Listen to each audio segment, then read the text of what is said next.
மதுரையில் தங்கள் தெருவுக்குள் பெரிய ஆள் யார் என மாறி மாறி இன்ஸ்டாவில் பதிவிட்ட விவகாரம் கொலையில் முடிந்துள்ளது. இளைஞர்களுக்கு இடையேயான இன்ஸ்டா மோதல் கொலை வரை சென்றது ஏன்?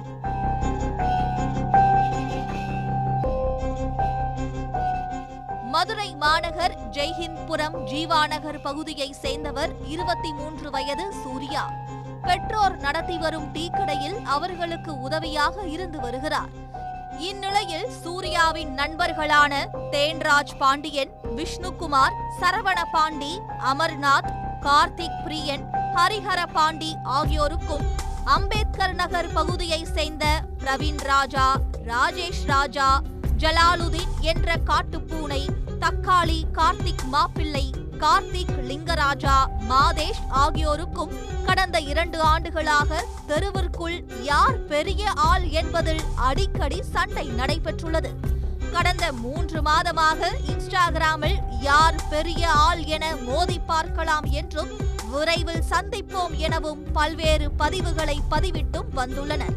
இந்நிலையில் கடந்த 23ஆம் தேதி ஜீவாநகர் 1வது தெரு பகுதியில் நின்று கொண்டிருந்த பிரவீன் ராஜா மற்றும் அவரது நண்பர்கள் இன்ஸ்டாகிராமில் தங்களுக்கு எதிராக ஸ்டேட்டஸ் போட்டது குறித்து கேட்டு சூர்யாவிடம் தகராறு செய்துள்ளனர்.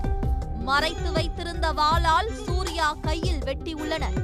அவர்களிடமிருந்து தப்பியோட முயன்ற போது அவரை விடாமல் துரத்தி தலை, கால் என பல்வேறு பகுதிகளில் வெட்டியுள்ளனர். இதையடுத்து சூர்யாவை மதுரை அரசு ராஜாஜி மருத்துவமனையில் சிகிச்சைக்காக அனுமதித்தனர்.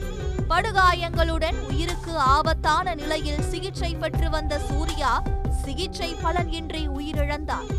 ஜெய்ஹிந்த்புரம் காவல்துறையினர் கொலை வழக்கு பதிவு செய்து பிரவீன் ராஜா, ஜலாலுதீன் என்ற காட்டுப்பூனை, லிங்கராஜா, மாதேஷ், சோமசுந்தரம், முகேஷ்குமார், சதீஷ்குமார் மற்றும் ஒரு சிறுவன் என 8 பேரை கைது செய்தனர். அவர்களிடமிருந்து வாள்கள் மற்றும் செல்போன்களை பறிமுதல் செய்தனர். இந்த வழக்கில் தொடர்புடைய மேலும் சிலரை காவல்துறையினர் தீவிரமாக தேடி வருகின்றனர். தெருவுக்குள் யார் பெரிய ஆள் என்ற மோதலில் இளைஞர் கொலை செய்யப்பட்ட சம்பவம் மதுரையில் பரபரப்பை ஏற்படுத்தியுள்ளது. உடனுக்குடன் செய்திகளை தெரிந்து கொள்ள சன் நியூஸ் பெல் ஐகானை கிளிக் பண்ணுங்க.